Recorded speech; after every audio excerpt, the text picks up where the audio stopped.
উত্তরা একটি সাধারণ সকাল। হঠাৎ আকাশ ফুঁড়ে নেমে এলো আতঙ্ক। একটি স্কুল, শত শিশু, ভয়, বিশৃঙ্খলা।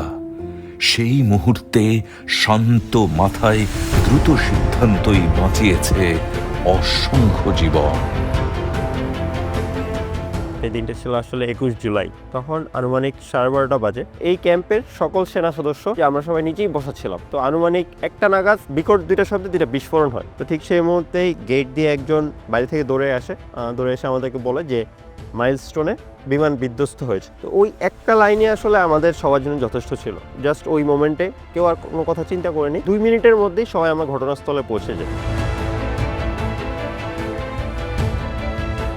তো যাওয়ার পরে দুইটি নিস্তর মরদেহ আমরা প্রথমেই দেখতে পাই, একজন শিক্ষার্থী, একজন অভিভাবকের। যাওয়ার সাথে সাথে এই দৃশ্যটা আসলে কেউই এক্সপেক্ট করে না যে এরকম একটা মর্মান্তিক দৃশ্য দেখতে পাবে। সেখানে উপস্থিত ছিলেন আমাদের ব্যাটারি কমান্ডার মেজর মেহেদি স্যার, সৈনিক শারিউল এবং সৈনিক আশিক। এই দুইটি নিস্তর মরদেহকে তারা তাদের পরনের ইউনিফর্ম খুলে ঢেকে দেয় এবং মরদেহগুলোর চারপাশে তারা 4-5 জন দাঁড়িয়ে একটা বেষ্টনী তৈরি করে, যাতে মানুষের দৌড়াদৌড়ি বা হুমড়িতে যাতে এই মরদেহগুলো ফার্দার আর যাতে কোনো ক্ষয়ক্ষতি না হয়। যে ইউনিফর্ম, যেটাকে আমরা সকল সেনাদের সাথে আমাদের গর্ব হিসেবে দেখি, সেনাবাহিনীতে এই গর্বের জন্যই এই ইউনিফর্মটাই আমাদের প্রাইড। বাট ওই পার্টিকুলার মোমেন্টে এই আমাদের ইউনিফর্ম থেকে ওই বডির সুরক্ষা ছিল মেইন রিকোয়ারমেন্ট। বাচ্চারা স্কুল গ্রিল ধরে বলছিল যে আঙ্কেল আমাদেরকে বের করে নিয়ে যান, আঙ্কেল আমাদেরকে এখান থেকে বাঁচান। আসলে বাচ্চাদের ওরকম আকুতি শোনার পরে আপনার মনে হবে যেন আপনি সর্বোচ্চ দিয়ে আপনার চেষ্টা করবেন যে স্কুলের গ্রিল ভেঙে ফেলবেন বা যেটাই করবেন।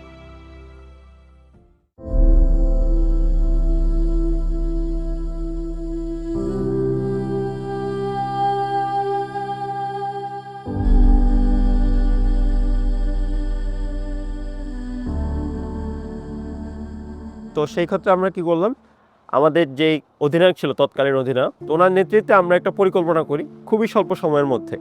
যে স্কুলের দক্ষিণ পাশে একটা গেট ছিল, উদ্ধারকারী দলের মধ্যে একটা গ্রুপ সে গেটটাকে খুলে ফেলে এবং যে আরেকটা দল উদ্ধারকারী দলের মধ্যেই তারা স্কুলের ছাত্রদের শিক্ষার্থীদের সাহায্য নিয়ে দুই পাশের গ্রিলকেই ভেঙে ফেলে। গ্রিলটা ভেঙে আমাদের যেই গেটটা ছিল সেই গেটটাকে গ্রিলের সাথে এবং মাটির সাথে আড়াআড়িভাবে এই গ্রিলটা দিয়ে একটা স্লাইড বানানো হয়, যার ফলে বাচ্চারা খুব সহজেই এই স্লাইড দিয়ে আমরা বাচ্চাদেরকে বের করে নিয়ে আসি। ওই দৃশ্যটা আসলে খুবই হৃদয় বিদারক ছিল।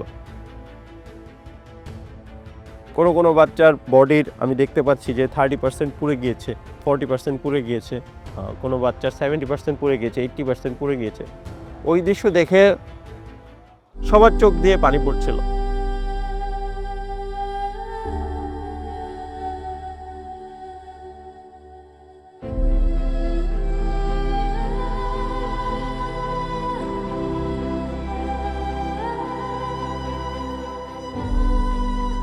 ওই দিন একজন বাচ্চাকে উদ্ধার করার পরে আমি তাকে বলছিলাম যে আঙ্কেল আমি তোমাকে অ্যাম্বুলেন্সে পৌঁছে দিচ্ছি। তো সেই শিক্ষার্থী বলছে আঙ্কেল আপনি প্লিজ আমাকে কোলে নেন, আমার মাথা ঘোরাচ্ছে, আমি কিছু দেখছি না। এই লাইনটা বলার পরে আমার চোখ দিয়ে আসলে অঝরে পানি চলে আসে। আমি সেই বাচ্চাটাকে, শিক্ষার্থীটাকে কোলে নেই, তাকে কোলে নিয়ে আমি অ্যাম্বুলেন্স পর্যন্ত পৌঁছে দিয়ে আসি। তার অ্যাম্বুলেন্সের যে দরজাটা সেটা বন্ধ হওয়া পর্যন্ত আমি ওয়েট করছিলাম। তো আমি তখনও কান্না করছিলাম। আমাদের একজন সেনা সদস্য সৈনিক শাকিল, সে সেই মুহূর্তে কোনো অ্যাম্বুলেন্স পাচ্ছিল না।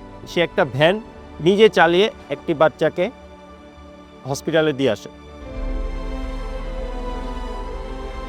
এই ঘটনা হয়তো সেই আগুনটা সেদিন নিভে গিয়েছিল ফায়ার সার্ভিসের দ্রুত চেষ্টায়, কিন্তু যেই সম্মানিত শিক্ষার্থীদেরকে আমরা আমাদের মধ্যে থেকে হারিয়েছি মাইলস্টোন স্কুলের সেই বিমান দুর্ঘটনায়, সেটা আসলে কোনোভাবেই ভোলার মতো নয়।